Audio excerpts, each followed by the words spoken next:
जय श्री ओम नमः सिद्धेभ्यः नमो अरहन्ताणं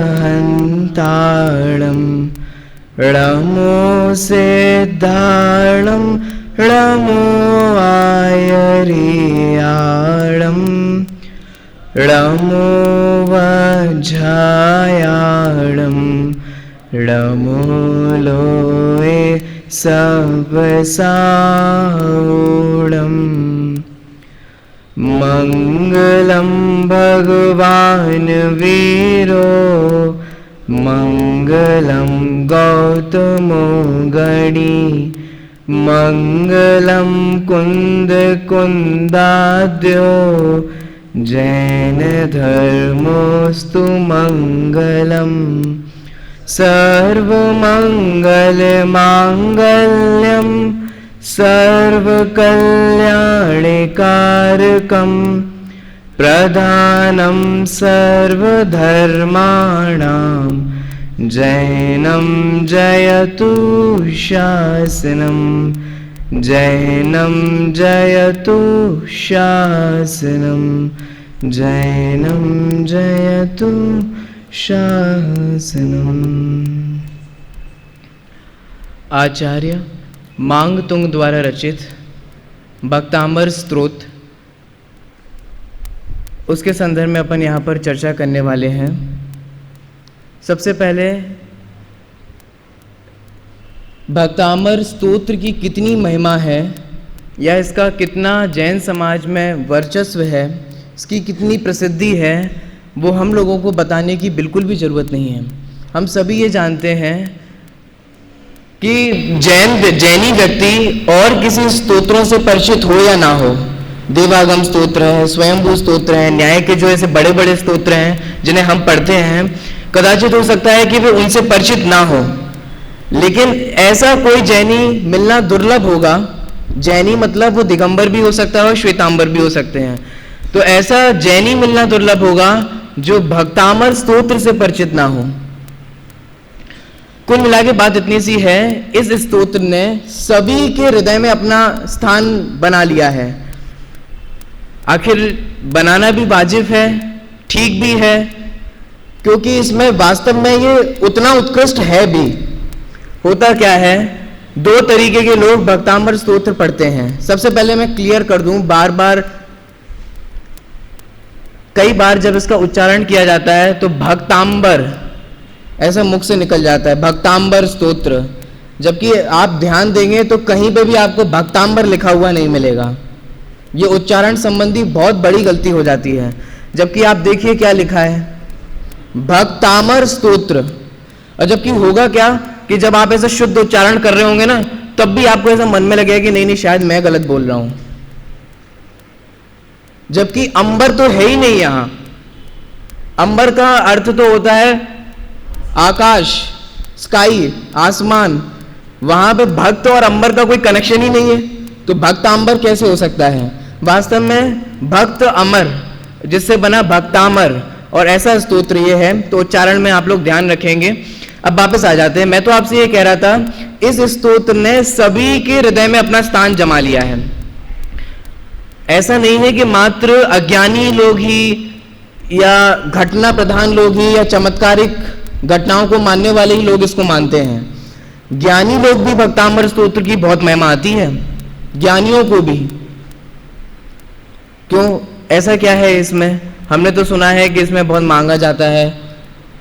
मेरे पास पूरी सूची भी है, एक लिस्ट भी है कि अगर आप पहला काव्य पढ़ेंगे तो आपको ये मिलेगा, दूसरे नंबर का काव्य पढ़ेंगे तो आपको ये मिलेगा, ठीक है। अगर आपको बुद्धि चाहिए तो 6वें नंबर का काव्य। इट्स अप टू यू, आप अपनी डिमांड बताइए कि आपको क्या चाहिए। आपको परिवार में शांति करानी है, आपको बुद्धि बढ़ानी है, आपको विघ्नों का हरण करना है। तो जैसे अलग अलग मरीजों की अलग अलग दवाइयाँ होती है ना, ऐसे ही कुछ लोग उसको दवाइयों के रूप में भी उसका यूज करते हैं। आप अपना कष्ट बताइए और कष्ट के अनुसार उसका पाठ कीजिए। एक तो वे लोग होते हैं, उनके बीच भी ये बहुत फेमस है। आप लोगों ने बहुत सारी घटनाएं भी सुन रखी होंगी कि विदेशों में इसके माध्यम से उपचार किया जाता है, थेरेपी के रूप में यूज किया जाता है ना। इससे कैंसर हील होता है, मंत्र तंत्र, इसकी ऐसी घटनाएं बहुत सुनने को मिलती हैं। तो कुल मिला के बात इतनी सी है उन अज्ञानी जगत के लोगों में तो ये फेमस है, और कारण भी है क्योंकि उनको ऐसा लगता है कि इससे कुछ ना कुछ सही हो जाएगा, कुछ ना कुछ मिल जाएगा। तो एक तो वे लोग, उनके बीच में ये बहुत फेमस है।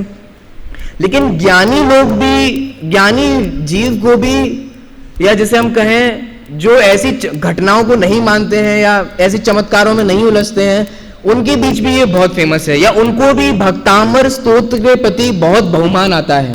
इसका कारण क्या है? सिर्फ एक सेंटेंस में इसको बोलता हूं, इसका कारण क्या है? इसका कारण है इसमें प्रतिपादित निष्काम भक्ति। निष्काम भक्ति कितना अपोजिट है। आप लोगों ने, मुझे पता है कि वरिष्ठ में ये पढ़ रखा है, लेकिन फिर भी उतने गहराई से इसका सचमुच अध्ययन नहीं होता है जितना होना चाहिए, क्योंकि वो स्वयं पाठन में होता है और वो काम चलाऊ हो चलता है।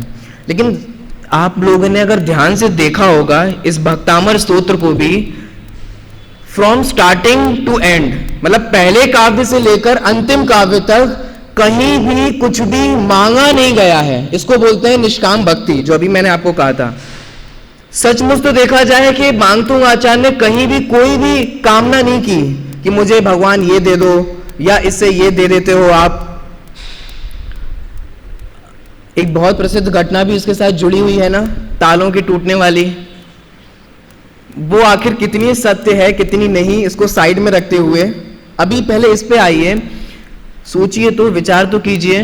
मांगतुंग आचार्य ने एक भी जगह ऐसे नहीं लिखा, जैसे अपन पहला काव्य को लें तो मैं उन प्रथमम जनेन्द्रम को नमस्कार करता हूं। दूसरे काव्य में लिखा ना कि मैं उन प्रथमम जनेन्द्रम को नमस्कार करता हूं। कैसे हैं वो प्रथमम जनेन्द्रम? फिर वो पूरा बताया है, जिनके चरणों में भक्त झुके हुए हैं, और वो सारा वर्णन किया। लेकिन उन्होंने एक भी जगह ऐसा नहीं लिखा कि ऐसे हैं हमारे प्रथमम जनेन्द्रम जो ताले तोड़ते हैं, जिन्होंने हमारे ताले तोड़ दिए, या जिनकी भक्ति करने से ताले टूट जाते हैं। देखो, दो कंडीशन हो सकती है। भक्ति करते वक्त उन्होंने ये मांगा नहीं कि मेरे ताले टूट जाएं, कि हे भगवान मैं आपकी भक्ति कर रहा हूं तो इससे मेरे ताले टूट जाएं। और दूसरी बात, भक्ति करने के बाद भी ऐसा कहीं नहीं लिखा कि वे प्रथमम जनेन्द्रम जो ताले तोड़ने में माहिर हैं, जिनकी भक्ति करने से बंधन टूट जाते, ताले तोड़ना मतलब बंधन टूट जाते हैं, ऐसा कहीं भी नहीं लिखा। कहीं भी कुछ भी नहीं मांगा, जो होता है उसका प्रतिपादन किया है। देखो, इसको अपन समझते हैं, गलती क्या हो जाती है, घटनाओं को भी अपन सही तरीके से नहीं समझ पाते हैं। दादा के माध्यम से आपने कई बार ये सुना भी होगा। फॉर एग्जाम्पल, आप सिद्ध चक्र विधान की एक घटना लीजिए, जल्दी से लेते हैं क्योंकि मुझे और आगे बढ़ना है। सिद्ध चक्र विधान की घटना जगत में प्रसिद्ध है कि उसके माध्यम से श्रीपाल के कोढ़ तो दूर हो गया, ठीक है। अब ये घटना तो घटना है, सत्य है, 101% ठीक है, लेकिन इससे ये कब और कैसे निकल जाता है कि जो सिद्ध चक्र विधान का पाठ करेगा उसका भी कोढ़ दूर होगा? ये कहां लिखा है?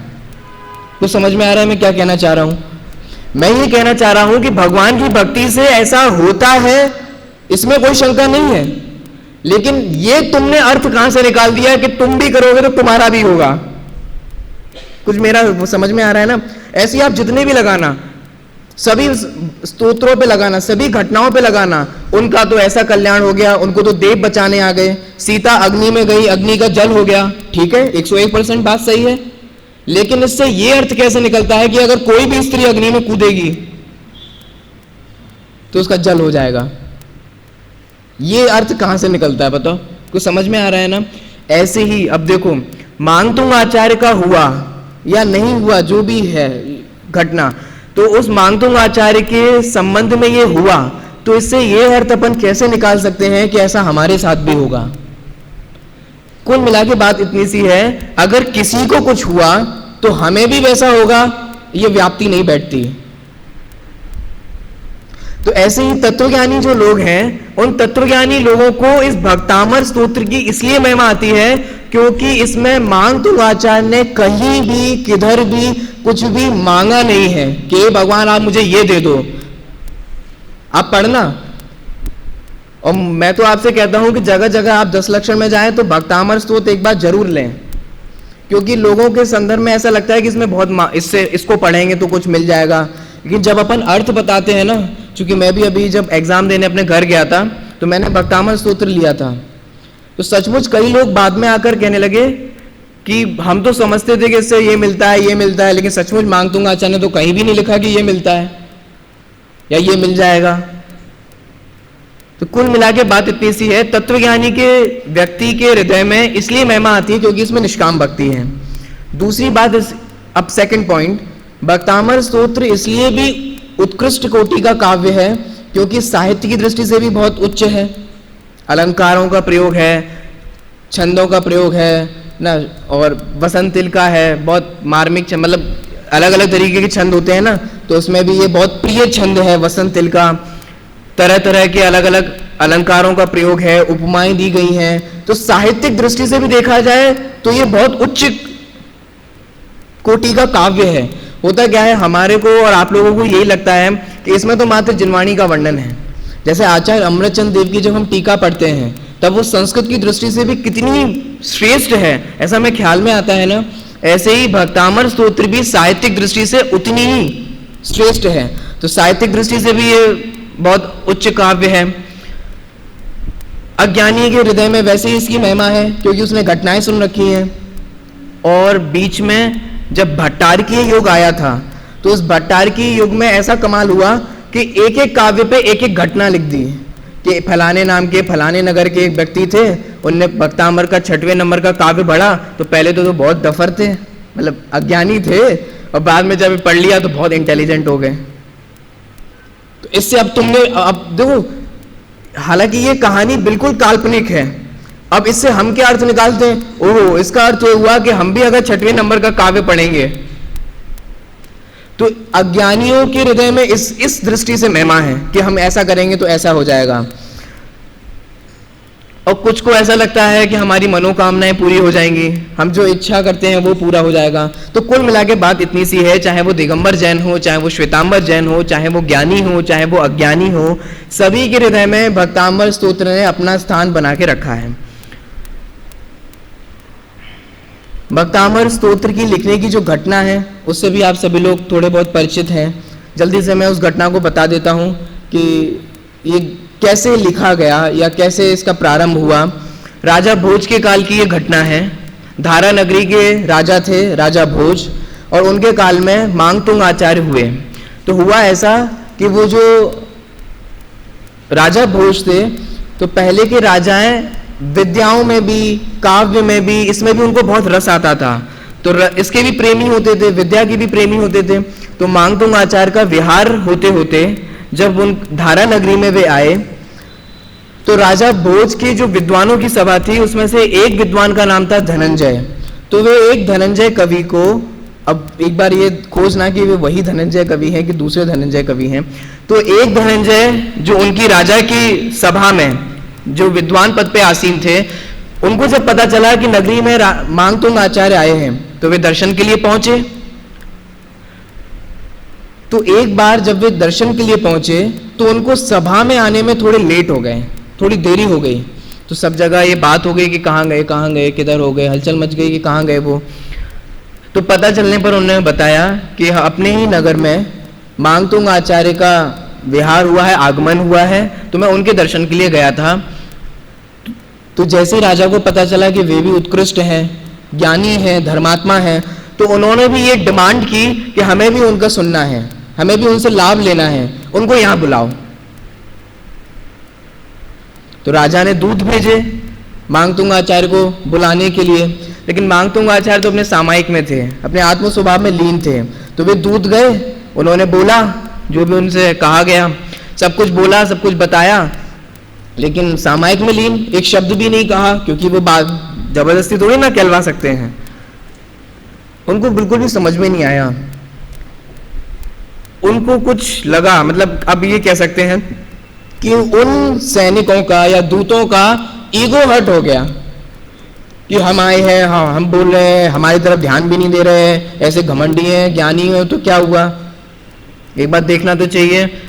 अब उनको बुरा लगा तो उन्होंने भिड़ाना चालू कर दिया राजा से। राजा ने तो पहले धीरे धीरे अवॉइड किया, दोबारा भेजा राजा ने, फिर दोबारा भी कोई रिप्लाई नहीं मिला मुनिराज की तरफ से। तो उनको गुस्सा आया और उन्होंने कहा कि तुम तो यहीं उठवा लाओ, किडनैप कर लिया आज की भाषा में कहें तो। उन मांगतुंग आचार्य को उठवा लिया और उठवा के उच्च स्थान पर विराजमान कर दिया। फिर भी मांगतुंग आचार्य ने कुछ नहीं कहा, उपसर्ग जानकर। अब अभी तक तो सैनिकों का ईगो हर्ट हो रहा था, लेकिन अब पूरी सभा में, आप लोग इमेजिन तो करो, पूरी सभा लगी हुई है, अपनी तो कुछ नहीं है, आप लोग 4-5 लोग बैठे हुए, लेकिन वो पूरी सभा, नगर में सब लोग का होना, बड़े बड़े लोगों का होना, और राजा निवेदन कर रहे हैं और मुनिराज कुछ भी एक शब्द नहीं कह रहे। सोचो, ईगो हर्ट नहीं, ईगो हर्ट कहें या इसका मान कषाय पर प्रहार पड़ा ऐसा कहें, तो वो राजा को भी बुरा लगा और क्रोधावेश में उस राजा ने भी मुनिराज को जंजीरों से जकड़वाकर कारागृह में डाल दिया। यहां तक की घटना तो कदाचित सत्य भी प्रतीत होती है, लेकिन इसके बाद जो सुनने को मिलता है कि उनको 48 तालों में बंद किया, 48 कारागृह थे उसमें बंद किया, इसमें कदाचित थोड़ा सा डाउट सा लगता है। वो डाउट सा इसलिए लगता है, आप लोग ये आपके सामने जो भक्तामर के जो प्रवचन है ना, इसमें आदरणीय बड़े दादा ने प्रस्तावना लिखी है। उस प्रस्तावना में उन्होंने क्लियर किया, बहुत सारी अच्छी अच्छी बातें भी बताई। उसमें से एक बात उन्होंने यह भी बताई कि वास्तव में जो 48 ताले तोड़ने की जो घटना है वो सत्य प्रतीत नहीं होती है। इसका कारण ये भी है क्योंकि जैसे हम दिगंबर 48 काव्य मानते हैं ना, ऐसे ही श्वेतांबर भी भक्तामर स्तोत्र को मानते हैं, लेकिन वे 48 काव्य नहीं मानते, 44 काव्य मानते हैं, 44, क्योंकि वे 8 प्रातिहार्य में का जब वर्णन आता है तो उसमें से 4 प्रातिहार्यों को गायब कर देते हैं, तो वे मात्र 44 काव्यों को ही मानते हैं। अब उनके यहाँ घटना और अपने यहाँ घटना है। अपने यहाँ 48 काव्य हैं तो अपने यहाँ यह कहा जाता है कि उनको 48 तालों में बंद किया गया, और उनके यहाँ 44 काव्य माने जाते हैं तो उनके यहाँ ऐसी घटना है कि उनको 44 तालों में बंद किया। तो ऐसा लगता है कि जो तालों में बंद करने की जो प्रक्रिया है वो काव्य के ऊपर डिपेंड करती है, क्योंकि जो 48 काव्य मानते हैं वे 48 तालों में बंद होने की बात कहते हैं, और जो 44 मानते हैं वो 44 की बात करते हैं। दूसरा बात ये भी है, आप लोग भी जरा सोचिए, आप लोग भी जहां जहां से आए हैं, कोई बड़ी बड़ी जगह से, कोई छोटी छोटी जगह से, जेल में जाने का अभी तक आप में से किसी का भी प्रसंग नहीं बना होगा, लेकिन क्या ऐसी कोई जेल होती है जहां 48 कारागृह हो? ऐसी जेल अभी भी मिलती है क्या हमें? पहला पॉइंट, ऐसी जेल तो आपको अभी भी देखने को नहीं मिलेगी कि जहां 48 गेट हो और उनमें 48 ताले लगते हों। और दूसरी बात यह भी है कि मुनिराज को तालों में बंद करने की जरूरत भी क्या है? आप उनको एक हार पहना दो। क्यों हार पहना दो? इससे क्या हो जाएगा?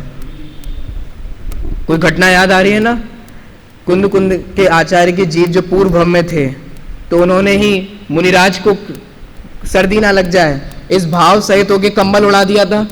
ऐसे ही आप तो मुनिराज की भक्ति में कोई एक माला पहना दो, बस वही उनके लिए बंधन है, वही उपसर्ग है। और मुनिराज जो उपसर्ग में जानकर वो हिलते डुलते नहीं है, गमनागमन नहीं होता, आत्म स्वभाव में स्थिर हो जाते हैं। तो कुल मिलाकर ये जो 48 ताले की जो बात है, ये कुल मिलाकर महिमा मंडन के लिए ही है। इसमें सच्चाई की गंध थोड़ी कम नजर आती है, लेकिन फिर भी आप अपने विवेक से इसका निर्णय करेंगे और वो प्रस्तावना पढ़ेंगे तो आपको बहुत सारा माल मिलेगा। ये सारी बातें तो हमने घटना प्रधान देखा कि ऐसी ऐसी घटना इसके संदर्भ में कही जाती है। अब होता क्या है, कई सारे लोग एक्शन प्रिय होते हैं। जैसे देवागम स्तोत्र के साथ कोई घटना नहीं जुड़ी, कल्याण मंदिर स्तोत्र के साथ कुछ हुआ ही नहीं, मतलब कुछ ऐसा होता है कि वो नमस्कार करते तो फटफटा के कुछ बाहर आता, या थोड़ा तोड़ फोड़ होता है ना, या कुछ उसका मान मर्दन होता, तो थोड़ा उसमें एक्शन मिल जाता है ना, थोड़ा एक्शन प्रिय होते हैं ना, थोड़ा डिशुम डिशुम होता। तो ऐसा कुछ भी नहीं हुआ, जबकि इसमें हो गया कि वो 48 ताले में बंद किया और हीरो की तरह, है ना। तो ऐसा कुछ ऐसा एक्शन मिलता है तो हमें बहुत इंटरेस्ट आ जाता है और महिमा हो। तो अज्ञानी जीव जो है वो इसको हो ताले टूट गए तो हमारे भी टूटेंगे, तो ऐसा सोच सोच के अज्ञानी जीव जो है उनको इस दृष्टि से महिमा आती है। लेकिन इसमें क्या दम है कि ताले टूट गए कि नहीं टूटे? वास्तव में मैं आपको बताऊंगा जब भी अपन को चांस मिलेगा, जैसे आज मिला है, तो आज अपन पहला काव्य लेंगे, तो इस पहले काव्य से अपन देखेंगे कि सचमुच भक्तामर स्तोत्र की क्यों महिमा है, क्योंकि वो सिर्फ एक छोटी घटना की वजह से इतना वैल्यूएबल नहीं है या इतना उत्कृष्ट नहीं है कि एक छोटी सी घटना जुड़ गई और वो इतना उत्कृष्ट हो गया। वास्तव में उसमें जो प्रतिपादित विषय है, भक्ति है, भगवान का स्वरूप का निरूपण है, उस दृष्टि से वो वास्तव में उत्कृष्ट है।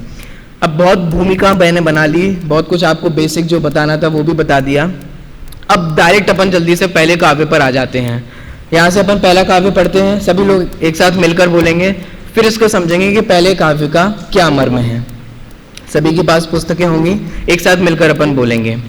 भक्तामर प्रणत मौलिमणि प्रभाणा मोद्योतिकं दलित पाप तमोवितानं सम्यक् प्रणम्य जिन पादयुगं युगादा वालंबनं बहुजले पततां जनानां।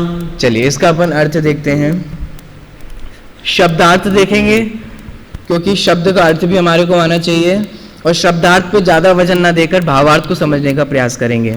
देखिए, भक्तामर प्रणत मौलिमणि प्रभाणाम। भक्त और अमर, किस भक्त को लिया? वो भक्त जो अमर है, मतलब अमर नाम का भक्त नहीं, वो भक्त जो अमर है। और दुनिया में अमर कहा जाता है देवों को। तो यहां पर देव रूपी भक्त क्या कर रहे हैं? वे देव भी क्या कर रहे हैं? प्रणत, अर्थात वे देव भी, देखो क्योंकि फर्स्ट और सेकंड को एक साथ दिया जाता है ना। अब नीचे वाले सेकंड से अपन लीजिए, वे जो प्रथमम जनेन्द्रम है ना, उन प्रथमम जनेन्द्रों के चरणों में वो जो भक्त अमर हैं, अमर भक्त जो हैं, पहले शब्दार्थ देखिए, अमर अर्थात देव, और भक्त का मतलब भगवान की भक्ति करने वाला व्यक्ति।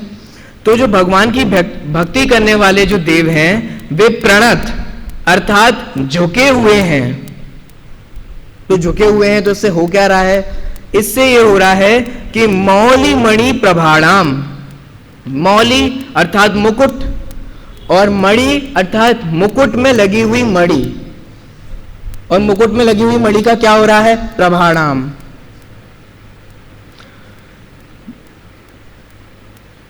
हम उन आदिनाथ भगवान को नमस्कार कर रहे हैं जिनके चरणों में अमर भक्त भी नमस्कार करते हैं, और वे आदिनाथ भगवान उन देवों की मुकुटों में लगी हुई मणियों को उद्योतित करते हैं। प्रभाणाम मतलब उसको प्रभा देते हैं। कुछ ऐसे समझिए जैसे कि झालर आप लोगों ने देखी ना, झालर दीपावली पे जो कई बार लगती है ना, आपके यहाँ क्या बोलते होंगे? झालर ही बोलते होंगे शायद, है ना। तो झालर जो होती है ना, ऐसा समझिए कि जैसे झालर में इलेक्ट्रिसिटी तुरंत से जल जाती है ना, ऐसे ही यहां पर कहा जा रहा है कि भगवान का जो चरणों में नतमस्तक देव हैं, उनके जो मुकुटों में लगी हुई मणि है वो भी प्रकाशित हो रही है। ये हुआ शब्दार्थ। ठीक है, अभी शब्दार्थ देखना, आगे बढ़ते हैं। प्रभाणाम उद्योतकम, ये नीचे वाली लाइन में जो लिखा ना, उद्योतित करने वाले, उसको जलाने वाले, उसमें प्रकाशित करने वाले। और कैसे हैं हमारे भगवान? दलित पाप तमो वितानम। ये जो पापी दलित है ना, पापी दलित, यहां दलित का मतलब वो दलित समुदाय नहीं, यहां दलित का अर्थ है समूह। पाप रूपी समूह को, पाप रूपी समूह के अंधकार को जो नाश करने वाले हैं। दलित पाप तमो वितानम, जो पाप रूपी अंधकार के समूह को नाश करने वाले हैं। शब्दार्थ, उनको मैं क्या करता हूं? सम्यक प्रणम्य, अर्थात सम्यक प्रकार से नमस्कार करता हूं। कौन है वे? जिन पाद युगम युगादा। इसको स्किप करके अपन नीचे वाली लाइन को पहले देख लेते हैं, क्योंकि नीचे वाली लाइन से अर्थ बन जाता है। क्योंकि संस्कृत के कोई भी छंद का अगर अपन को अर्थ करना होता है तो सबसे पहले अन्वयार्थ करना पड़ता है। तो अन्वय के हिसाब से पहले नीचे वाली लाइन का पहले अर्थ करना ठीक रहेगा। नीचे वाली लाइन का अर्थ क्या होगा? आलंबनम, क्योंकि वाह ऊपर चला जाएगा, युगादौ, तो नीचे बचेगा आलंबनम। आलंबनम अर्थात आप सहारा देते हो, हारे का सहारा है ना। ऐसे दुनिया में आप कई बार जब ये कोई गाड़ियां होती है ना, तो उन गाड़ियों पे लिखा हुआ मिल जाएगा हारे का सहारा डैश डैश हमारा। तो ऐसे यहाँ पे भी कह रहे हैं कि आप सहारा देने वाले हो, आप आलंबन देने वाले हो। किनको आलंबन देने वाले हो? जो जंप लगा रहे हैं। किधर जंप लगा रहे हैं? संसार रूपी समुद्र में जो कूद कूद के कूदे जा रहे हैं। देखो, भव जले पतताम जनानाम, भव जले अर्थात संसार रूपी जल, संसार रूपी समुद्र में जो जनानाम, जो लोग, पतताम अर्थात ना गोते खा रहे हैं कहें, या गिरे जा रहे हैं, या जंप लगा रहे हैं, या कूदे जा रहे हैं, उन लोगों के लिए आप क्या हो? सहारा देने वाले हो। देखो अभी मैं शब्दार्थ कर रहा हूं, इसका भावार्थ भी अपन समझेंगे। ऐसे युग की आदि, युगादौ, युग की आदि में होने वाले, जो अभी सस्पेंस है पूरा कि युग की आदि में हुए, इसी से देखो दो शब्द ऐसे मिलते हैं जिनसे ये क्लियर होता है कि आदिनाथ भगवान की स्तुति है। एक तो युगादौ और एक प्रथमम जनेन्द्रम, जो नेक्स्ट सेकंड में आने वाला है। तो युग की आदि में जो हुए, ऐसे आदिनाथ भगवान को सम्यक प्रणम्य अर्थात सम्यक प्रकार से, भली भांति, अच्छी तरीके से प्रणम्य नमस्कार करके।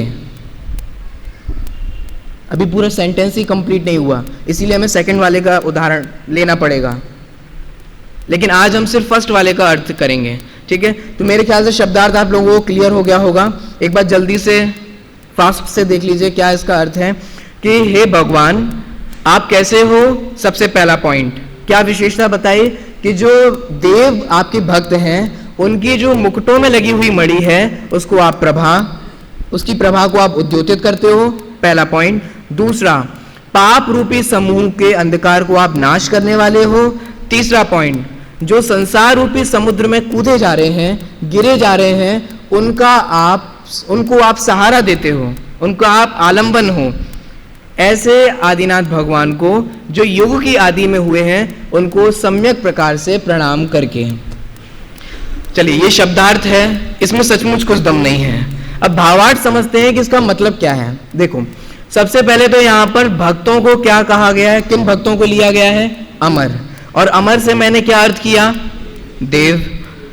लेकिन हम सभी लोगों को ये समझना चाहिए देवों को अमर उपचार से कहा जाता है। अमर जो मरे नहीं वो अमर, लेकिन अंत में बिलखे 6-6 माह, कहें हम कैसे उनको अमर? जो अंत में मरने की वजह से बिलखते हैं उनको हम अमर कैसे कह सकते हैं? तो फिर यहां मांगतुंगाचार्य गलत हैं? नहीं, अपेक्षा समझिए। जगत में देवों को जो अमर कहा जाता है वो उनकी लंबी आयु के कारण। क्यों? क्योंकि उनकी आयु सागरों में होती है ना, और हमारी आयु वर्षों में होती है। अब आप इमेजिन कीजिए, अब वो सागर कितना बड़ा होता है, कितना बड़ा गड्ढा खोदना पड़ता है, फिर उसको निकालना पड़ता है। तो गड्ढा वड्ढा अपन बाद में खोदेंगे, लेकिन अभी तो आप सागर को थोड़ा बहुत जानते हैं कि इतना लंबा सागर, उसमें से 100 वर्ष की आयु कितनी सी है। अब तो 100 वर्ष भी नहीं रह गए, है ना। 80 कहें, 60 कहें, 70 कहें। अब देखिए 70 वर्ष के कंपैरिजन में उनकी जो सागरों की आयु है वो बहुत है, और वे सागरों की आयु में रहने वाले देव जो है वो हमारे कंपैरिजन में अमर से लगते हैं, लेकिन वास्तव में वे अमर नहीं है। सिर्फ एक ही व्यक्ति है इस पृथ्वी पर जो अमर है। वे कौन है? सिद्ध परमेष्ठी। सिद्ध परमेष्ठी के अलावा और कोई भी नहीं है जो अमर हो। ठीक है। दूसरा एक बहुत अच्छा मुझे अभी आज ख्याल आया, यहां देवों को भक्त कहा है। ध्यान दिया ना आप लोगों ने? सबसे पहला भक्त अमर, इसका मतलब देव क्या है? देव क्या है? देव भक्त है, भगवान नहीं। ग्रहित मिथ्यात्व का कुछ नाश हो रहा है यहां पर। होता क्या है, जगत में जिन देवों को हम भगवान मानकर पूजते हैं, जैसे आप लोग मोक्ष प्रकाशक के छठे अधिकार में पढ़ा होगा, जहाँ टोडरमल जी ने क्षेत्रपाल पद्मावती का खंडन किया ना, तो वहां भी टोडरमल जी पूछते हैं कि क्षेत्रपाल पद्मावती में क्या विशेषता है जो तुम उन्हें पूज रहे हो, तो वो जवाब देता ही नहीं, ये तो भक्त हैं, भगवान के भक्त हैं। तो टोडरमल जी कहते हैं इनसे बड़े भक्त तो सौधर्मेंद्र है, वो भगवान की इतनी भक्ति करता है और वो तो सम्यक दृष्टि भी होता है। वो पॉइंट आप लोगों को ख्याल में होगा, आपने पढ़ा हुआ है। लेकिन सोचिए तो, मांगतुंग आचार्य यहाँ कहना चाह रहे हैं कि वे देव भी भगवान के चरणों में भक्त हैं, वे देव भगवान नहीं हैं।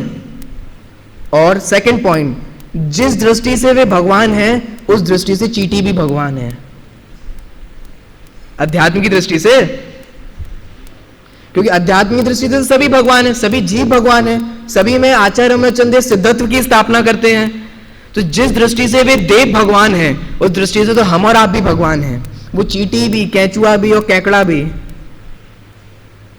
जिनको देख देख के हम मुंह बना सकते हैं ऐसी पर्यायों को देखकर, वे भी भगवान हैं उस दृष्टि से तो। और अगर जिस दृष्टि से अरहंत परमेश्वरी और सिद्ध परमेश्वरी भगवान है, उस दृष्टि से देव भगवान नहीं है, वे भक्त हैं। तो दो ग्रहित मिथ्यात्व का निराकरण हो गया। इसका मतलब वे देव भी भक्त हैं, वे भगवान नहीं हैं। आगे आ जाइए, यहां पर अर्थ जो आप देखेंगे तो अर्थ में यहां पर देवों का अर्थ करते वक्त सौधर्म इंद्र ऐसा अर्थ किया। इसका मतलब यह है कि सौधर्म इंद्र भी भगवान के चरणों में नतमस्तक है। ये हमारे लिए प्रेरणादायी बात है। अब मैं बुद्धि से ना बोलकर कुछ भावों से आपसे बोलूंगा, आप लोग ध्यान देना, मैं अब बुद्धि का इस्तेमाल नहीं करूंगा। ऐसा भी हो सकता है, देखो मैं आपको करके ही बताता हूं। आपको क्या लगता है कि समव शरण में अपन कहें या सौधर्म इंद्र जो है वो भगवान की इतना सब कुछ देखभाल करता है स्टार्टिंग से एंड तक, सब कुछ समव शरण वगैरह की, तो आपको कैसा लगता है सौधर्म इंद्र भगवान के सामने कैसे खड़ा होता होगा? मैं आपको एक्शन करके बता देता हूं, थोड़ा सा ऐसे करके, हाँ इधर उड़, हाँ तो ये सौधर्म, हाँ तुम ये लगा दो, समोषण की रचना करनी है, चलो चलो चलो जन कल्याणक पे जाना है। और भगवान के सामने पहुंचने पर कैसे खड़ा होता, आप सोचिए तो, इमेजिन कीजिए, ये मैं बुद्धि से नहीं बोल रहा, ऐसे करके खड़ा होता होगा एटीट्यूड से। क्यों? क्योंकि सारी व्यवस्था मैं ही तो कर रहा हूं। कुबेर को भी जो मैंने बोला है समर्षण लगाने को, तो मैंने ही तो बोला है, मेरी आज्ञा से ही तो वो कुबेर लगा पड़ा है।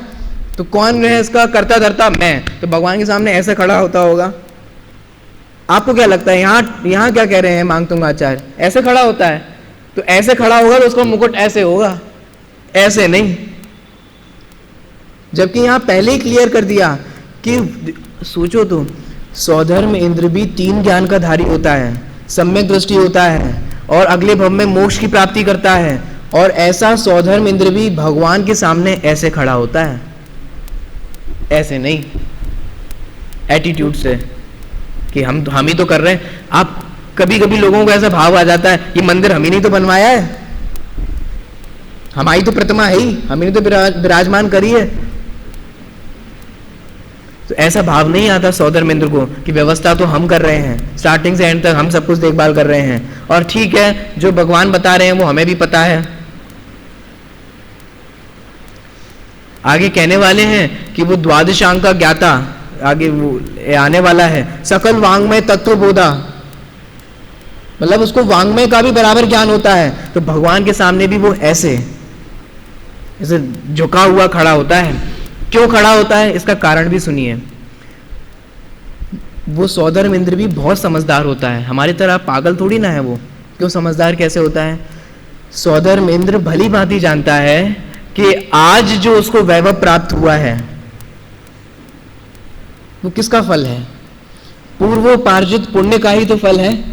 वो पुण्य का उपार्जन कैसे किया था? भगवंतों की भक्ति ही करके तो उपार्जन किया था। तो समझे क्या कह रहा हूं मैं? मेरा पॉइंट क्या है?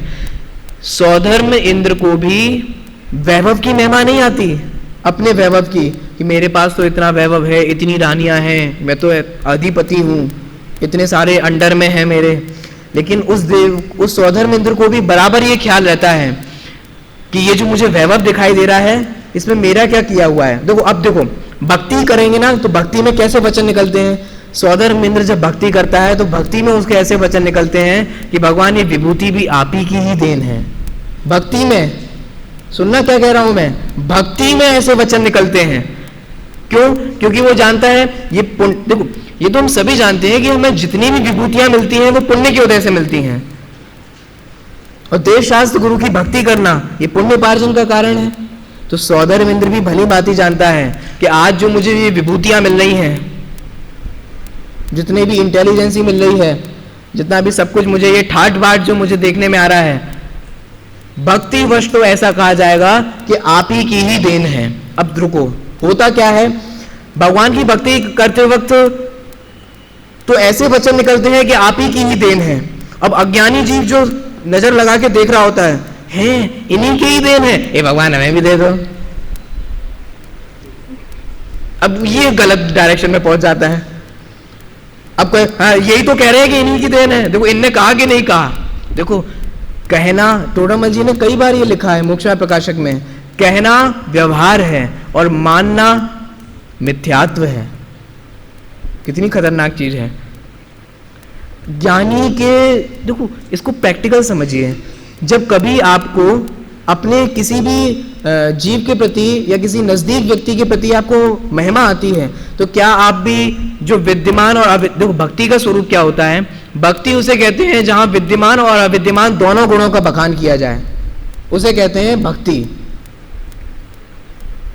जहां विद्यमान गुण जो हो उनको तो बताया ही जाए, लेकिन जो अविद्यमान चीजें हैं उनको भी बताया जाए। फॉर एग्जाम्पल, जैसे शादी के लिए किसी के, मान लीजिए अगर कोई लड़की है और लड़का वाला आया, तो लड़की के माता पिता क्या करते हैं, कैसा बखान करते हैं, अरे साहब आप तो पूछो ही मत, हमारी लड़की तो बहुत ही ये भी जानती है, ये भी जानती है, ये भी कर लेती है, क्या कढ़ाई बुढ़ाई सिकाई जो भी होता है वो सब कुछ सब में निपुण है, बहुत एक्टिव है, ये है वो है।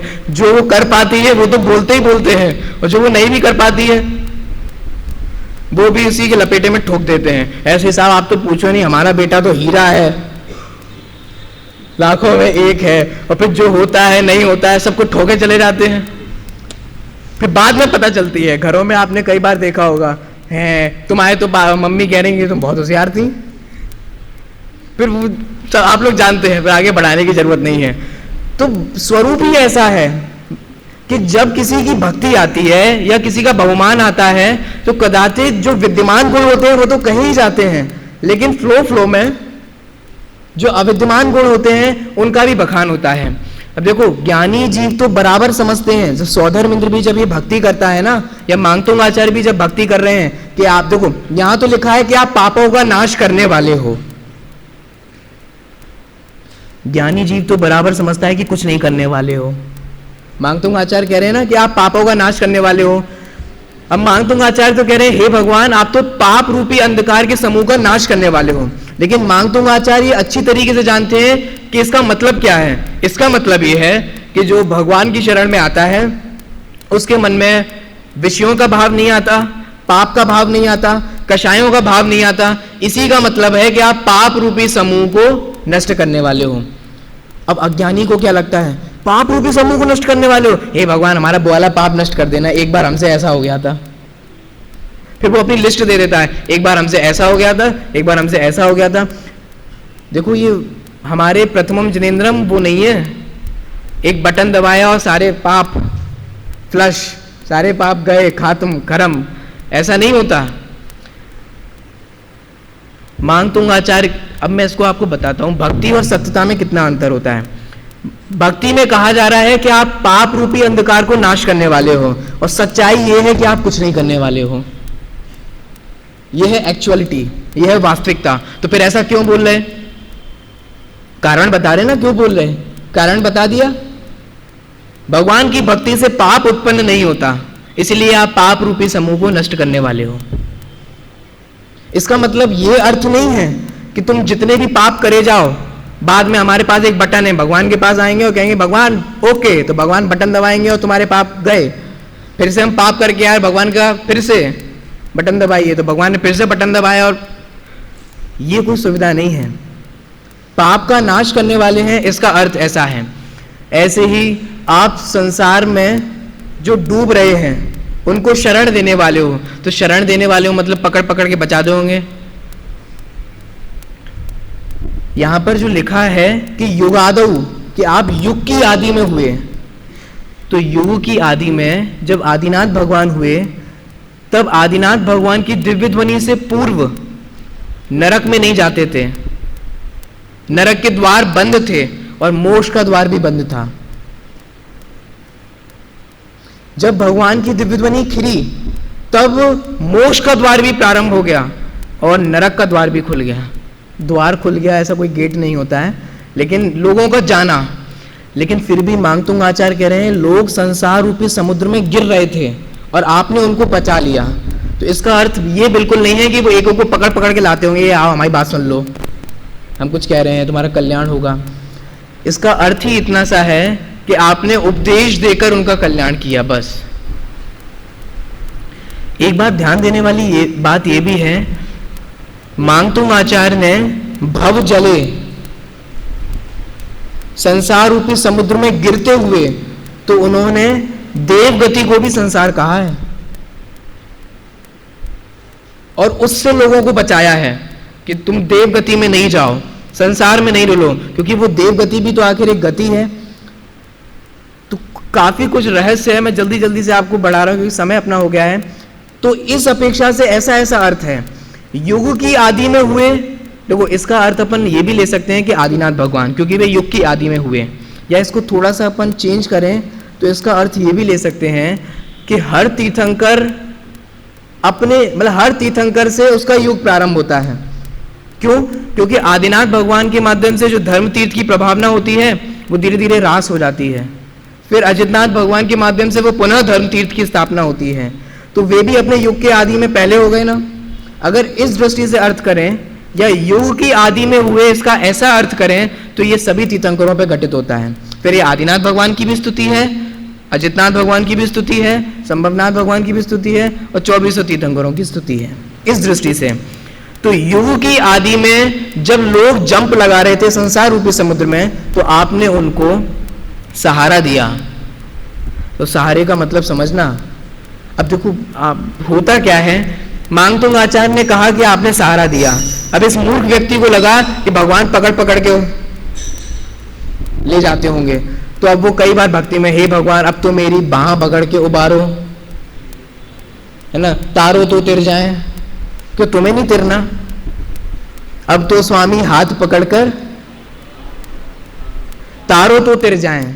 तो मतलब तुम नहीं तिरना चाहते, अगर भगवान तारे तो तिर जाएं। अब कैसा? हाथ पकड़ के, जैसे हाथ पकड़ पकड़ के। तो ऐसा हाथ पकड़ पकड़ के भगवान नहीं करते। भगवान तो सिर्फ और सिर्फ निरपेक्ष भाव से, वीतराग भाव से उपदेश देते हैं। उनके उपदेश को अपने जीवन में लाकर लोग तिरते हैं। तो उपचार क्या होता है कि भगवान ने तारा। जैसे कोई टीचर पढ़ाता है, विद्यार्थी के अच्छे नंबर आते हैं तो श्रेय इंस्टीट्यूट को मिलता है, टीचर को मिलता है कि उनने हमें पढ़ाया था, उनकी वजह से आए। लेकिन मेहनत तो वास्तव में उस विद्यार्थी की ही होती है। तो देखो हमें ये समझना चाहिए कि भक्ति के वचन कैसे होते हैं और उसका मतलब कैसा होता है। तो इस प्रकार से मांगतुंग आचार्य ने पहले छंद में ये भक्ति की 3 बातें बताई, जल्दी से उसको समराइज करते हैं। पहली बात, कैसे हैं हमारे आदिनाथ भगवान, जो क्या करते हैं, जिनके चरणों में देव भी नतमस्तक है, ऐसा नहीं नतमस्तक है। और देव की, देखो इंद्र की विभूति भी शोभामान, आप इसको समझिए कि वो मणि प्रभा हो रही है। इससे कहना क्या चाहते हैं? इससे ये कहना चाहते हैं कि देव की शोभा भी इसमें है कि वो भगवान के चरणों में नतमस्तक है। इससे वो देव शोभायमान है, इससे वो इंद्र शोभायमान है। ये कुछ समझ में आ रहा है उसका अर्थ क्या है? उसकी मणि तब चमक रही है जब वो भगवान के चरणों में है। इसका मतलब देव भी तब शोभायमान है जब वो भगवान के चरणों में है। दूसरी बात क्या बोली उन्होंने कि आप समस्त पाप रूपी अंधकार के समूह को नाश करने वाले हो। उसका हमने अर्थ देखा कि वास्तव में अर्थ क्या है। तीसरा उन्होंने अर्थ बताया, तीसरा कारण बताया कि कैसे हमारे प्रथम जनेंद्रम, जिन्होंने युग की आदि में जो बहुत सारे लोग संसार रूपी समुद्र में गिरे जा रहे थे, उनको उन्होंने आलंबन दिया। ऐसे हैं आदिनाथ भगवान। उनको मैं सम्यक प्रकार से, अब सम्यक प्रकार से नमस्कार करने का आप दोनों अर्थ लगा लीजिए, द्रव्य स्तुति पूर्वक भी और भाव स्तुति पूर्वक।